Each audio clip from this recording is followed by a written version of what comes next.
Let's see. So the test review that you just picked up.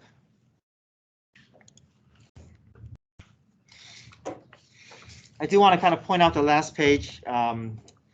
You're responsible for these formulas, but we've been working through them, right? Area is top minus bottom. This method, pi r squared. Washer method, pi big R squared minus little r squared. And then cross sections. I know the cross section, it feels intimidating having all these formulas, but if you just remember that all these formulas are basically base squared, right? Square is base squared. Every formula is base squared except for rectangle. The only difference is just the coefficient out in front. So leg on the base has 1/2. Hypotenuse on the base is 1/4. Equilateral triangle is √3/4. And the semicircle is pi over 8. Right, so we just recognize that they all have the same basic formula. They're just adjusted differently with the coefficient out in front. And the rectangle is just base times height. Okay, so test is next Thursday. We'll have today, Tuesday, and Wednesday to do test review. On the board, I have help sessions starting next Tuesday, Tuesday afternoon, Wednesday morning, Thursday morning, and I'll send out a reminder on Monday with that schedule. All right, so let's look at number 1. Now, number 1, I want us to, okay, let me read the problem first. It says, given the region below, we have y equals square root of x minus 2. That's the radical, that's the curve on the left. And then the phi minus x, that's the linear graph. And the x-axis.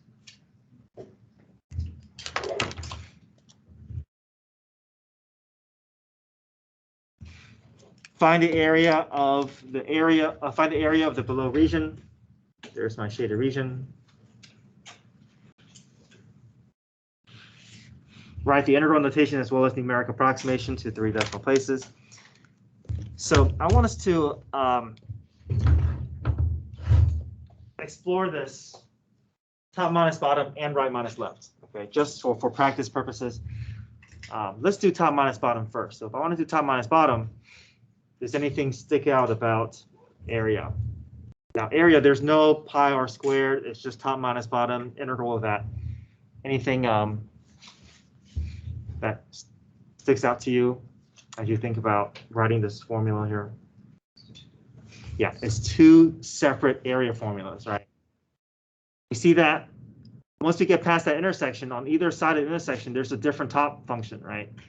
Here, my top minus bottom is going to be involving the natural log, but then the top minus bottom from here is going to be a different graph, right? I'm not getting a same consistent top graph for my entire region. So I need to think of this as 2 separate problems. So we're going to use our calculator, find that intersection, and then split up into 2 separate intervals. If you have a graphing calculator, you can graph and use second trace intersect. But if you're using 36 Pro, you can use the numSolve feature, which is under second sign, and then just set the equations equal to each other. Second sign, you see that numSolve there. Yeah. Yeah, we'll explore it that way as well. So yeah, if it was a test problem, you can do either top minus bottom or right minus left. I'm gonna have us do it both ways, just for practice purposes right now. But yeah, you could do right minus left as well. Yeah. Mm-hmm.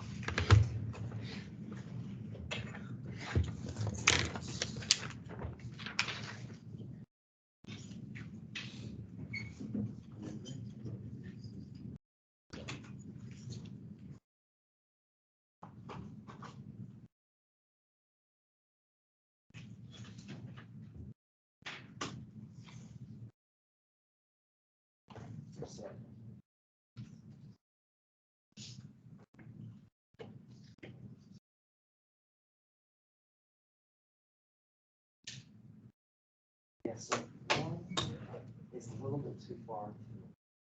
It's not going to work for, so maybe start at like. Because actually 2 is.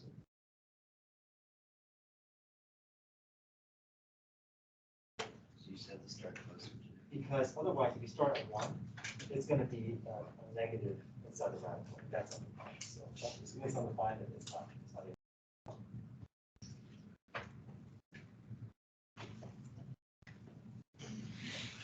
Yeah. Mine says no sign change there. Yeah, no sign change. Now, make sure that you start at 2 and after 2. If you start to the left of 2, it's undefined. So the radical, so it's gonna be complaining because it doesn't exist. Okay, so here's the intersection. All you need is the x value, but I'm going to go ahead and put the x and y value. The y value is going to be helpful if we were to explore right minus left. But remember, you can always find that y value without a graphing calculator simply by entering 3.697 into either function, right? If you enter into either function, you can get the y value, and that y value is the intersection. You don't have to. I know you don't have the graphing calculator, but you can still work around it, take that extra step. Okay, top minus bottom.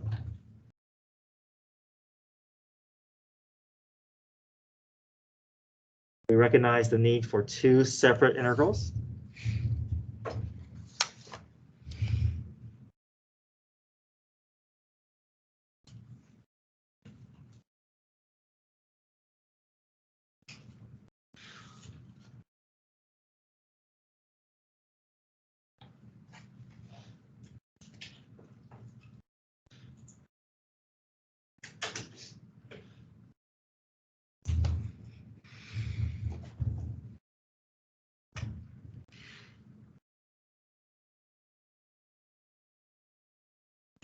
Okay, practice entering that in.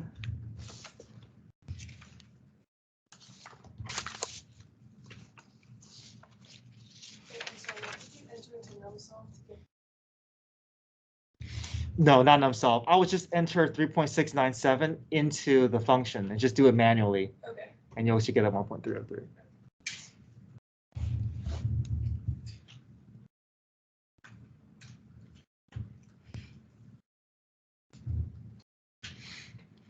Okay, so this is the strategy for top minus bottom, or the setup for top minus bottom. Let's save some room to the right to do right minus left, but let's pause for a moment here.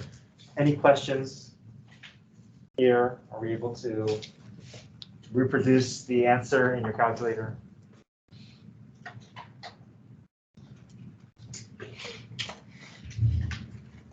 Okay, this can also be done right minus left.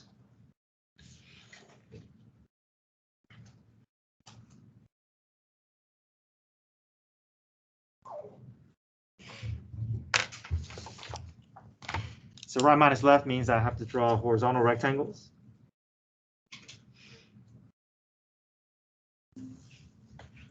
Hi. Oh, no, Grace.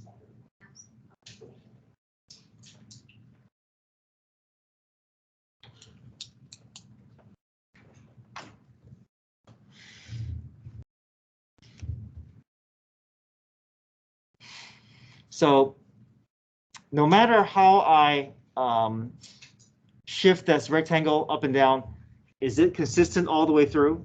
Is the right endpoint always hitting the same graph? Is the left endpoint hitting the same graph? Yeah, so there's no need for 2 separate integrals, right? All we need is one right minus left, and it'll be consistent all the way out, all the way through. However, if we want to do right minus left, what adjustment is needed?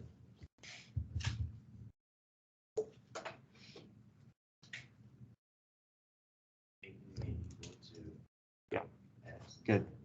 So these 2 equations are set up perfectly for top minus bottom, but these are not in the correct setup for right minus left.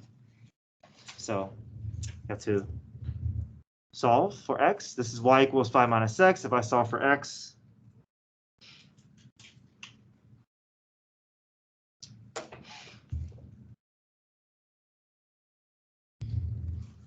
okay, the curve is y equals square root of x minus 2. if I rearrange and solve,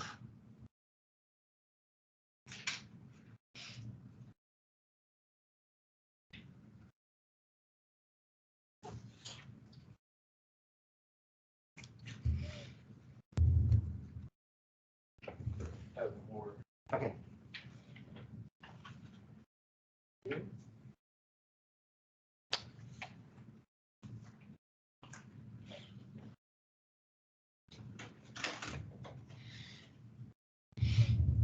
Okay, let's set up our area formula. How would you set up your bounds?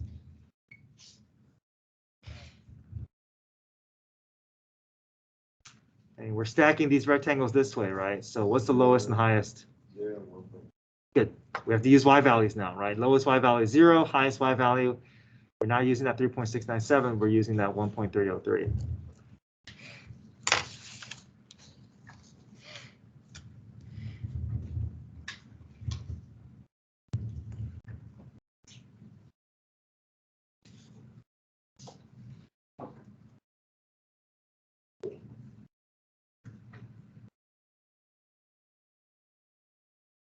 Okay, top minus bottom and right minus left. Now on the test, you will get to choose. You know, if there was a possibility for a problem work both ways, then you can choose whichever way to do it. But it's nice to get that practice and seeing that distinction between top minus bottom and right minus left, the adjustment needed. Okay. So the good thing also about doing it in both perspectives is that we've done all the heavy lifting for parts B and C. Right? Parts B and C is volume related, but all the information we can just kind of pull from what we found from part A. So go ahead and try part B.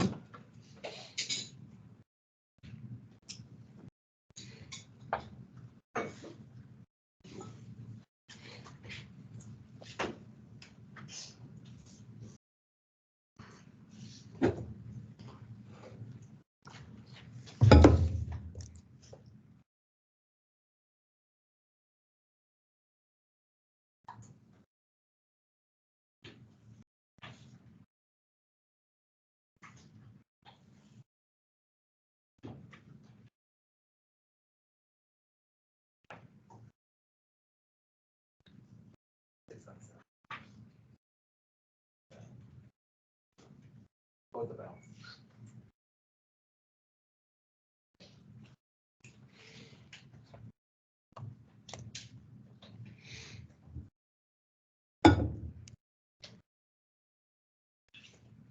Okay, number 2 is a vertical line, x equals 1. You see it's completely off the graph. There's no chance that it can be this method. In fact, the only place it could be this method is across, if it's up against a flat surface, right? So if it's y equals 0, then it'll be this. But anywhere else, you don't see any vertical or horizontal flat surfaces. So just understand that it's a lot harder to create this method situations, right? It's a lot easier to create washer method situations.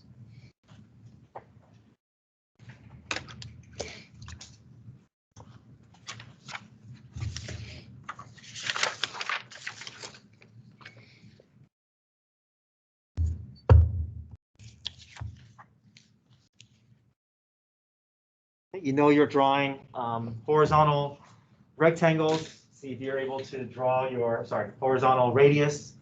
See if you can extend them to the correct regions.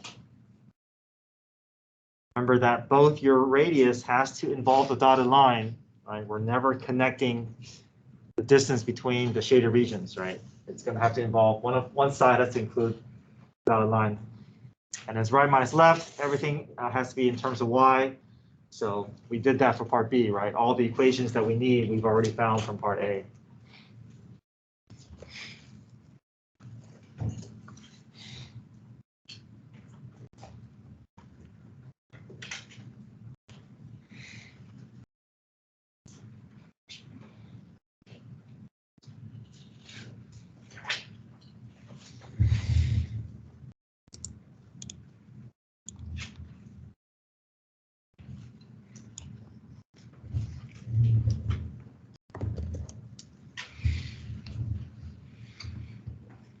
Here's my axis of revolution. We extend from the axis all the way to the furthest boundary.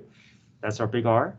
Little r, we start on the dotted line, extend to the closer of the boundaries. Then we do right minus left for big R, right minus left for little r.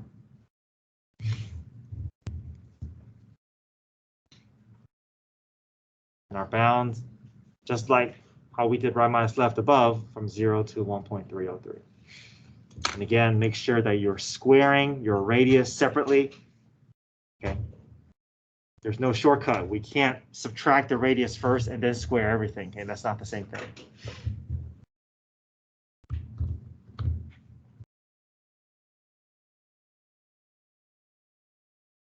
We only use pi during washer method.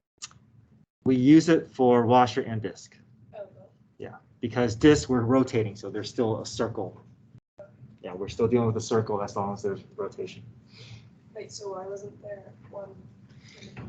Right, so we didn't do it for A and for this one because here we're just finding the area. Oh.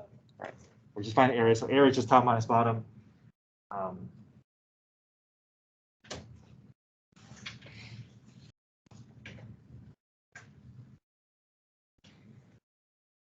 Yeah, we only have circles involved if it's volume and if it's washer.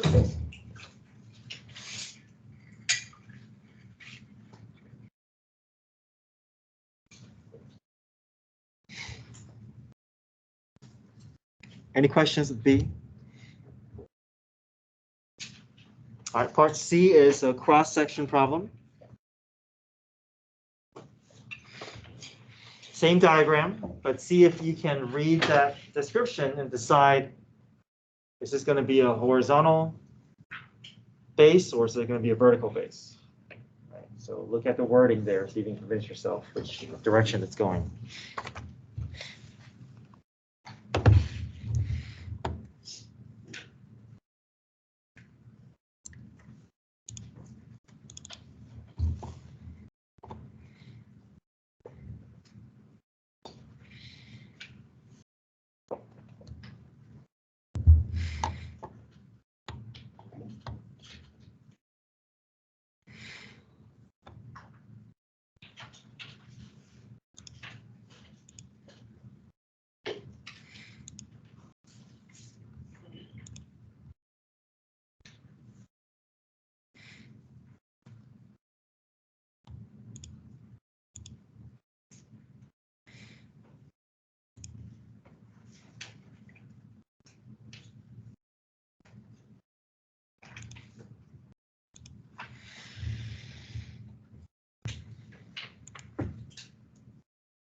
Okay, so ends up being horizontal, right?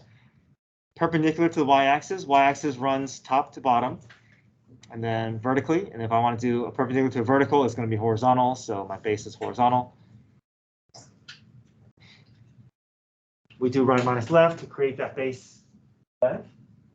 And then we take that base and we insert it into the appropriate area formula. Right, equilateral triangle says √3/4 base squared. Replace the specific base that we found into the area formula, and then into the volume formula with the integral notation. And so here, that integral notation just indicates we're stacking all these infinitely thin equilateral triangles from 0 all the way up to 1.303.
Okay.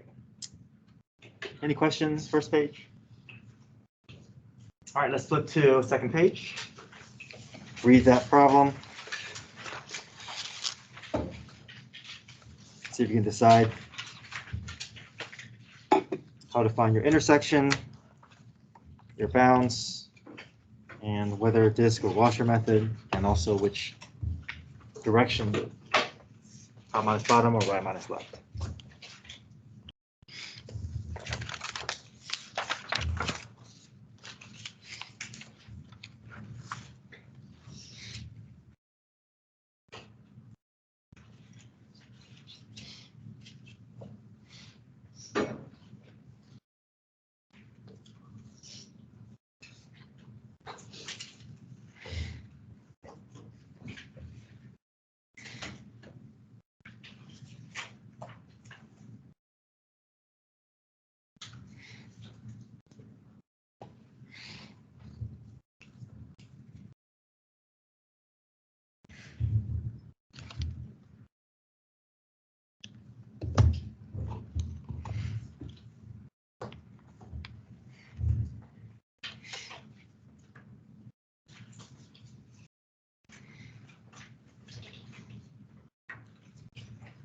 Okay, what does this look like to you? Disk or washer method?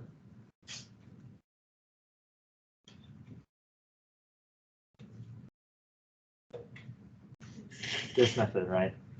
You see that dotted line? It's right up against the flat surface of the shaded region.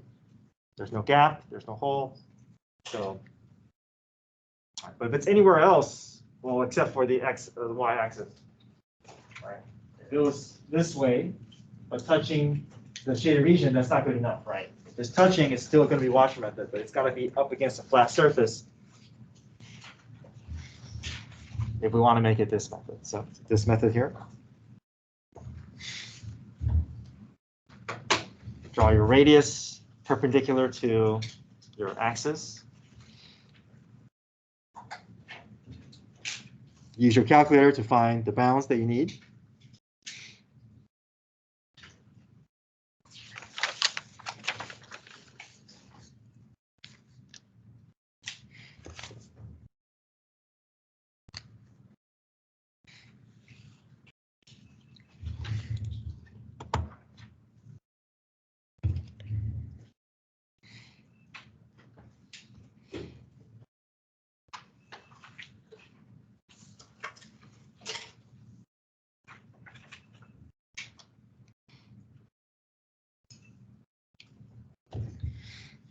Let me know if you have any questions or issues with your calculator, or you want me to go over anything individually with you.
Okay, try part B.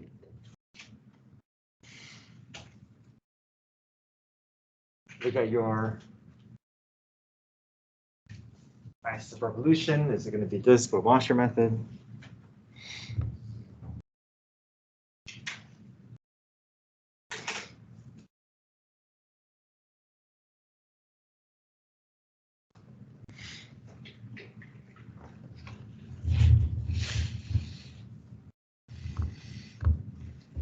Again, let me know if you have any trouble finding those the intersection there, 1.282.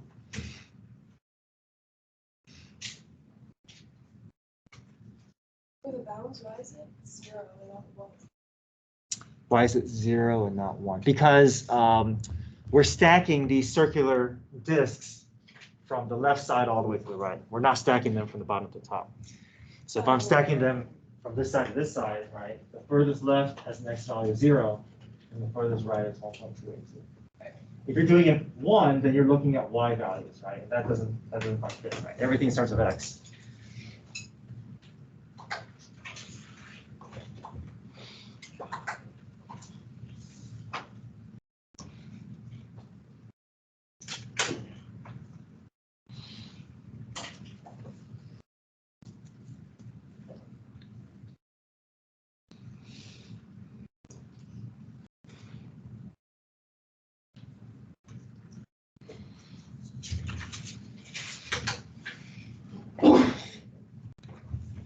Okay, try part B.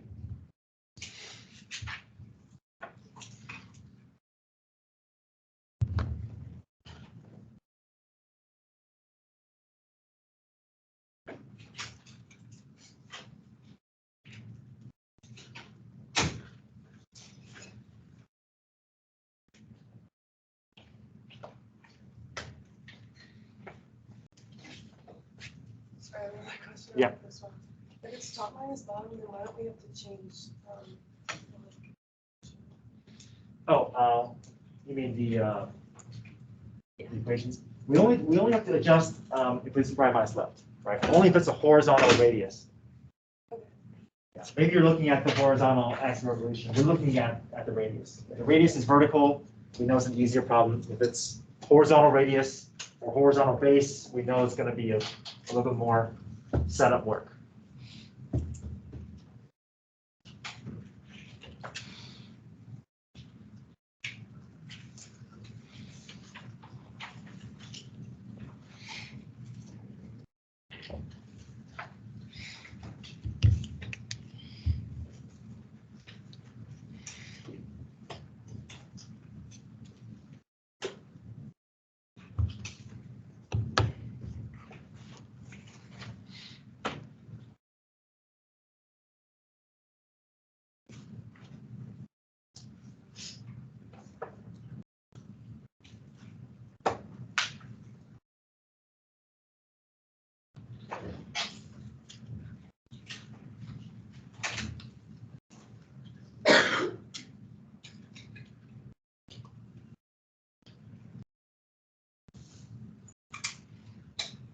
Part B, hopefully you guys are able to see that this is going to be washer method, right? Because completely off the shaded region. There's no chance that it's up against a flat surface.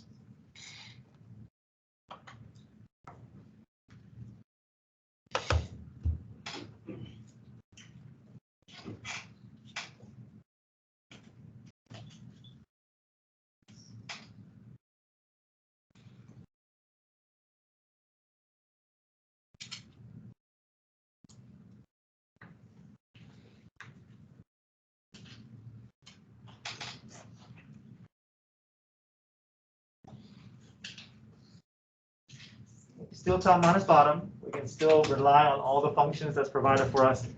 There's no need to rewrite anything here.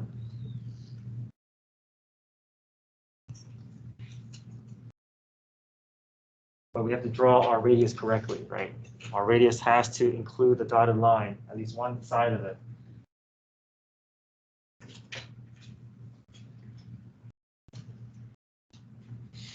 Again, make sure that you are squaring your radius separately.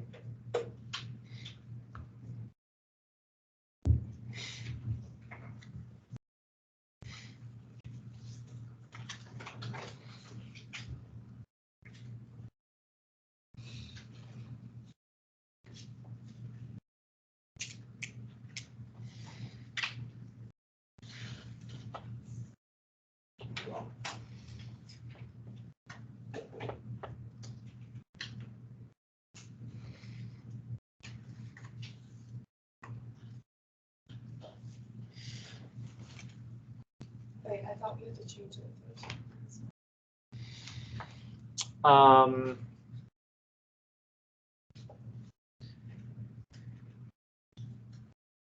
sorry, it should be top minus bottom. I did not. Y equals 2. Yeah, this should be, I miswrote it. It should be tau minus bottom.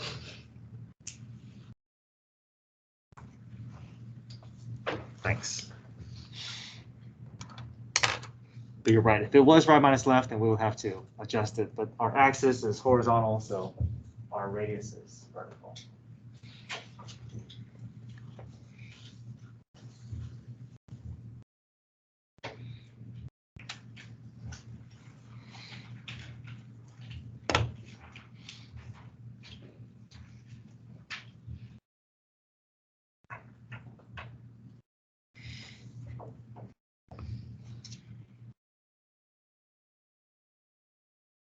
All right, part C. Part C is a cross-section problem. Decide how we want to be drawing our base. Is it vertical or is it horizontal? Look at the way the problem is describing that orientation.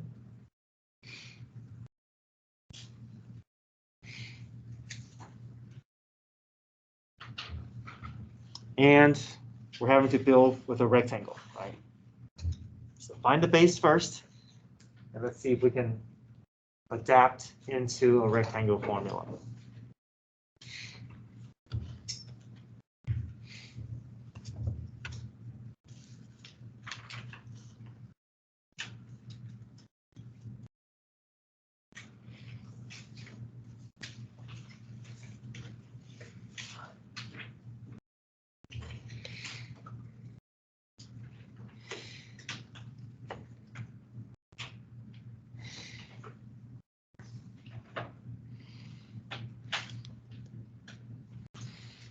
Okay, find the base length first.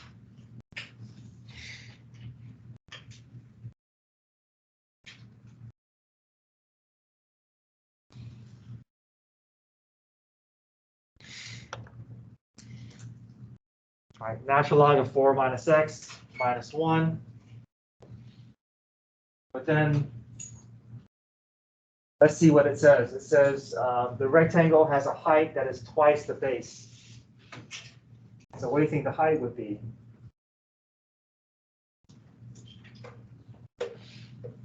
What would twice the base look like?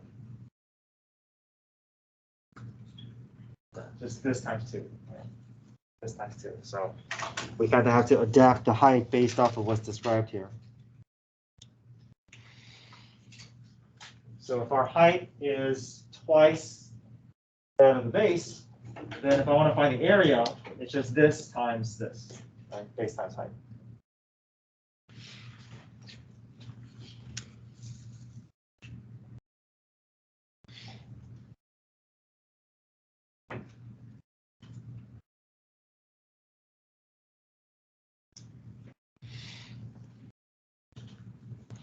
This is my base, this is my height. If I multiply them together, they both share. There's duplicate of the natural log 4 minus x minus 1. So it just cleans up to be just 2 natural log of 4 minus x minus 1 squared. Now we can put it into the volume formula, right? Accumulating all these rectangles from one end to the other.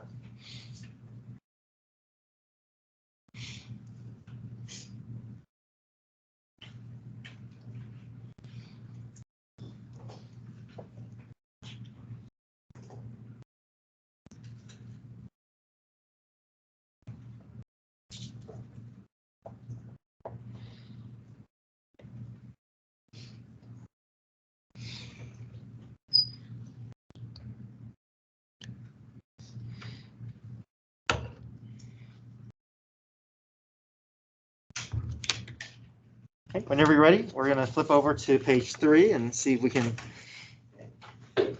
get through number 1. Part A and B is just area, so no rotation. Part C is where we got to involve either disc or washer. And then part D is back to cross section. Yes. Why is there no pi for C? Right, there's no pi for C because these are rectangles, right? So we only involve pi if there's what involved? Circles involved, right?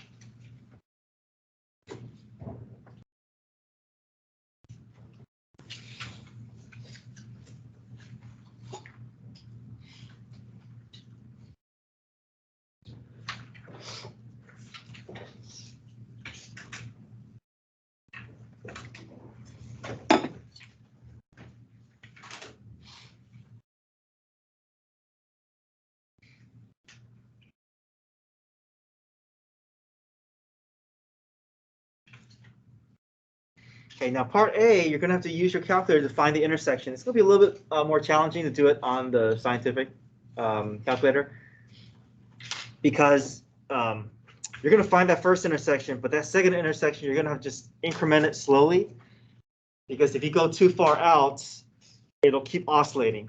And so it'll keep having these infinitely many intersections. We want to find the intersection that is the next one past that first one. So just increment slowly when you're using, when you're choosing your X value. You almost want to kind of go at a slow pace. Test 0.5, then 0.6, then 0.7. Because that second intersection is going to end up being right at 1. Okay, so just kind of go a little slowly. It's a little bit easier on the graphing calculator. You're able to see it.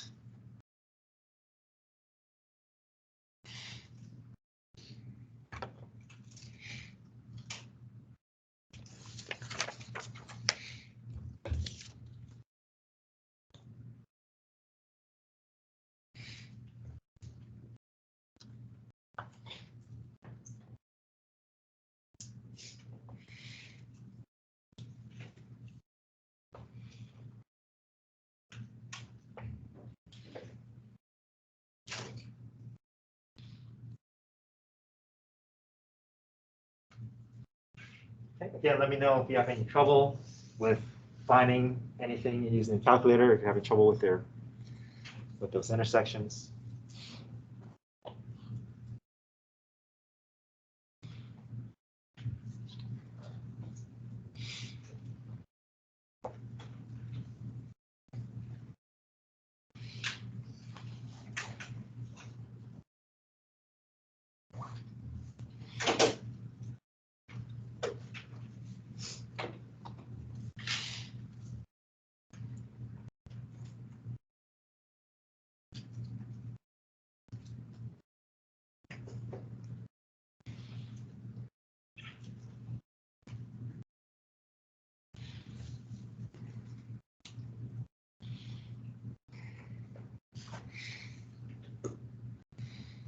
Okay, so A and B is just area, right? Just top minus bottom.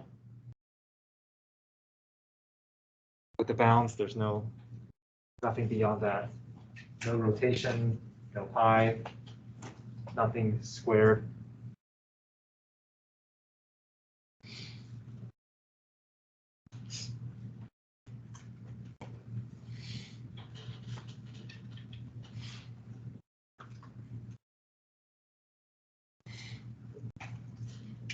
Okay, try part C. Determine if this is going to be a washer method or this method.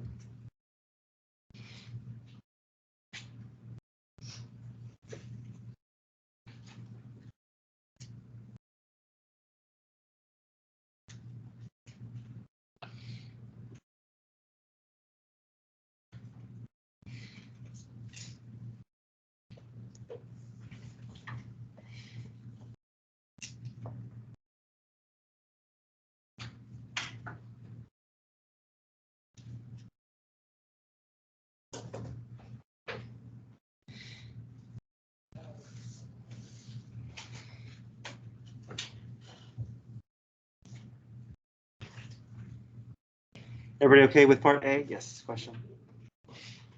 Thank you. The 28-cent word for that.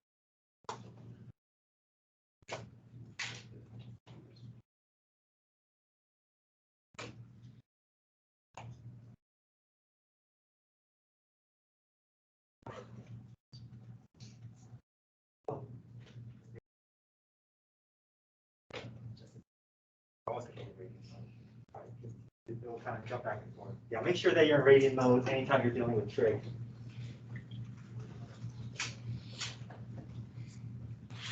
Okay, let's finish off with part C.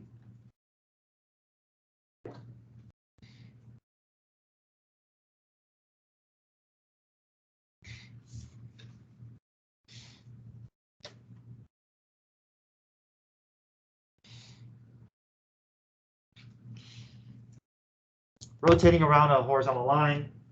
There's no chance this could be a washer method, sorry, this method, so it has to be washer method, top minus bottom. So that's nice because we can just rely on the original functions, so there's no need to rewrite any of these functions. And then the bounds we kind of found from part A already, we can just carry those down.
Okay, we'll pick up on Tuesday.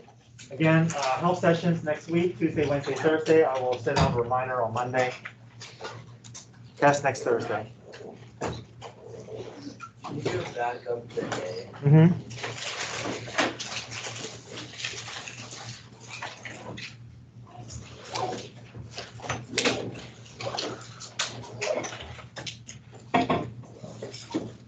Yeah, that intersection is going to be 0.178 and 1. You're going to have to increment a little slowly. Maybe go to like 0.7 or 0.8, and it's going to take you to 1. Yeah, if you go too far out, the graph will keep oscillating, so it'll keep hitting different intersections.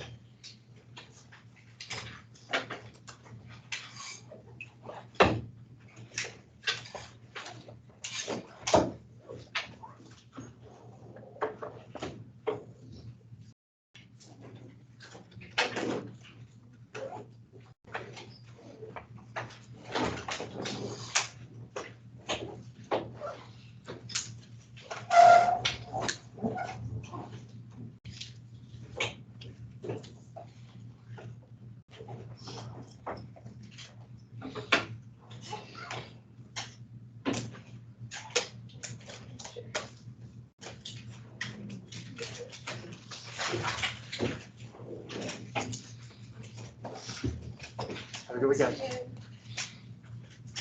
you. Bye, thanks.